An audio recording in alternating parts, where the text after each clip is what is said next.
ॐ जयन्ती मङ्गला काली भद्रकाली कपालिनी दुर्गा क्षमा शिवा धात्री स्वाहा स्वधा नमोऽस्तुते।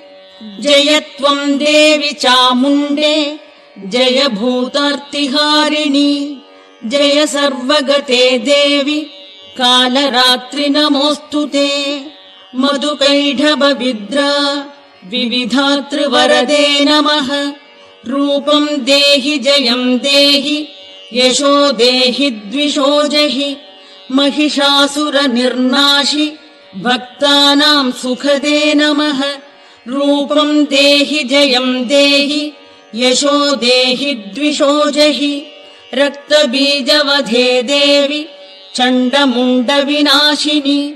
रूपं देहि जयं देहि यशो देहि द्विषो